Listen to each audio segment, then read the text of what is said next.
आरती अपने ऑफिस में काम कर रही होती है, लेकिन पहले की तरह अब उसका मन काम में बिल्कुल नहीं लग रहा है। वो ऑफिस में रहकर भी ऑफिस में नहीं है, न जाने किन ख्यालों में खोई है। लैपटॉप खोलकर कुछ टाइप किए जा रही है।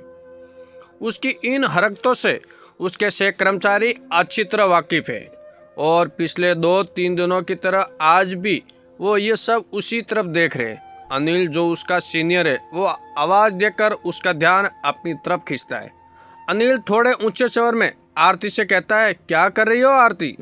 तुम होश में तो हो? तुम्हें पता भी है तुम्हें क्या काम दिया गया था और तुम क्या कर रही हो? आरती अपने लैपटॉप की तरफ देखती है। उसके लैपटॉप में पिछले हफ्ते दिया प्रोजेक्ट खुला था, जिसे वो अनजाने ही काम करने लगी थी। आरती निराश और उतरे हुए चेहरे के साथ अनिल से माफ़ी मांगती है और अपने काम में लग जाती है। लंच ब्रेक में सभी कर्मचारी एक साथ खाने के लिए बैठे हैं, लेकिन आरती अकेली एक टेबल पर बैठी है। उसका टिफिन तो खुला है, लेकिन वो उसमें से एक भी निवाला खा नहीं रही है। हमेशा की तरह इस बार भी उसके सहकर्मी ये सब देखते हैं और आपस में बातें करने लगते हैं। नीलिमा कहने के लिए तो आरती की अच्छी दोस्त है, लेकिन सबसे पहले वही उसके खिलाफ बोलती है। नीलिमा कहती है, पता नहीं कहाँ खोई खोई रहती है, ऐसा लगता है जैसे इसको अब इस ऑफिस में काम करने में कोई इंटरेस्ट ही ना रहा हो। परेशानियाँ किसके जीवन में नहीं होती, लेकिन उनको ऑफिस तक लेकर आना सही नहीं है। एक और सहपाठी अपने साथ खाना खाने बैठे ग्रुप को अंदर की खबर बताते हुए कहता है, सुनने में आया है कि आरती की शादी टूट गई है, जिस वजह से वो इस तरह व्यवहार कर रही है। एक और सह कर्मचारी बोला, जरूर उसके मोटापे की वजह से ही उसकी शादी टूटी होगी। भला कौन सी ऐसी मोटी लड़की से शादी करना चाहेगा। सब आरती के बारे में अपनी अपनी राय बता रहे थे कि वहाँ पर मैनेजर मिस्टर वर्मा आ गए और उन्होंने सबको तुरंत मीटिंग के लिए कॉन्फ्रेंस रूम में आने के लिए कहा। शायद उन्होंने सब क्या गपशप कर रहे थे सुन लिया था, इसलिए सबको कॉन्फ्रेंस रूम में आते ही उन पर चिल्लाए, काम की बातें छोड़कर तुम इन फालतू की बातों में जरूरत से ज़्यादा ब्रेक ले लेते हो। काम पर ध्यान दोगे तो अच्छा होगा। सबकी तरफ एक नज़र देखने के बाद उन्होंने पूछा, आरती कहाँ है? तब तक आरती दरवाजे पर पहुंच चुकी थी और उनसे अंदर प्रवेश करने की परवानगी मांग रही थी। मैनेजर ने उस पर चिल्लाते हुए कहा, आरती मैं तुम्हें बता देता हूँ, तुम्हारी यह मनमानी यहाँ नहीं चलने वाली है। मैं अगर अर्जेंटली मीटिंग के बारे में बात करता हूँ तो इसका मतलब है सबको तुरंत आना है, और तुम हो कि अब आ रही हो। आरती अपनी नज़रें और मुंह नीचे रखते हुए मैनेजर की बातें सुन रही थी। आरती ने मैनेजर से देरी आने के लिए माफ़ी मांगी। मैनेजर ने आरती को अपनी जगह पर बैठने के लिए कहा और मीटिंग आगे बढ़ाई। मैनेजर ने यह नोटिस किया कि मीटिंग में आरती फिजिकली तो हाजिर थी, लेकिन मेंटली वहाँ नहीं थी। मीटिंग खत्म होने के बाद सब अपने अपने काम पर चले गए, लेकिन अनिल वहीं पर मैनेजर के साथ बैठा था। अनिल ने बात छेड़ते हुए कहा, सर आपने देखा ना आरती कैसे बर्ताव कर रही है। आजकल उसका ध्यान काम में बिल्कुल नहीं है। हाँ, पर्सनली मुझे कुछ फ़र्क नहीं पड़ता, लेकिन एक अच्छा कर्मचारी होने के नाते मेरा फ़र्ज बनता है कि कंपनी के भले बुरे के बारे में सोचूं। आजकल आरती कोई भी काम ठीक से नहीं कर पा रही है, और तो और पुराने प्रोजेक्ट जिनको कोई और कर चुका है उन पर काम करती रहती है। इससे तो कंपनी को बहुत बड़ा नुकसान हो जाएगा। अगर मेरी मानो तो आप सुभाष को आरती की जगह रिप्लेस कर दो तो ठीक रहेगा।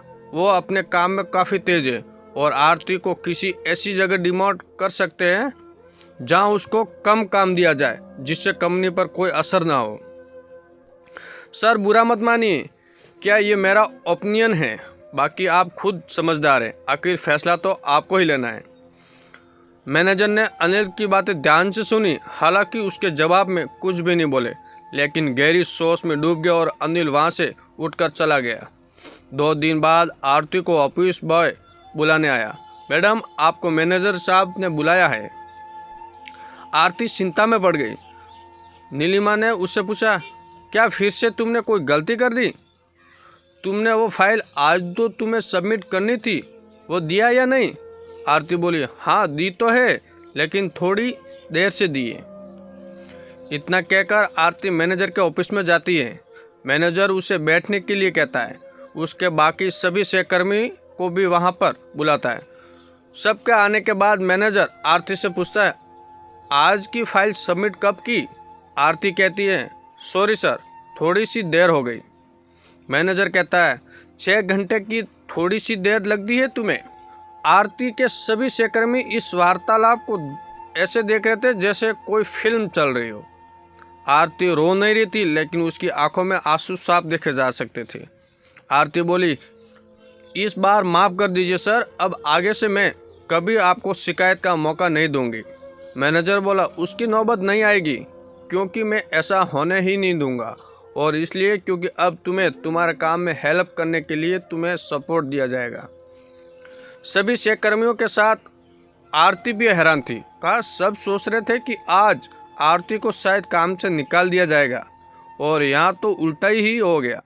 काम से निकालना तो दूर, बल्कि यहाँ पर उसकी मदद की जा रही थी।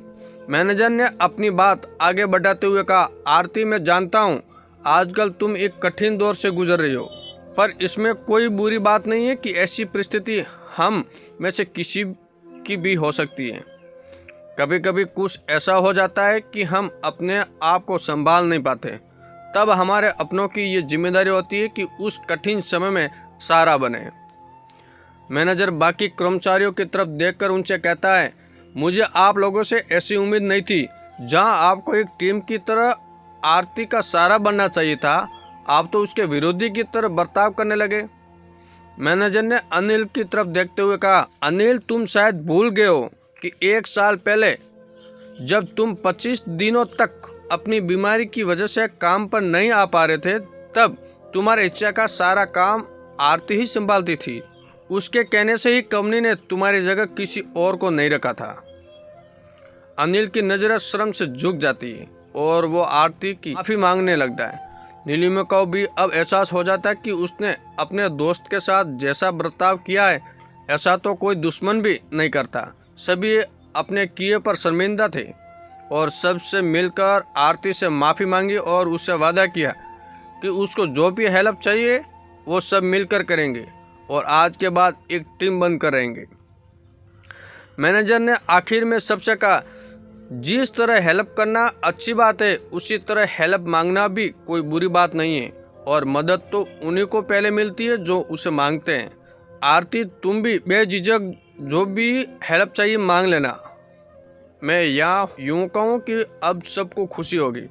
दोस्तों, जब भी जीवन में ज़रूरत हो तो अपनों से हेल्प करने के लिए ज़रूर कहिए, क्योंकि आरती को तो समझदार मैनेजर मिल गए थे, शायद आपको ना मिल पाए।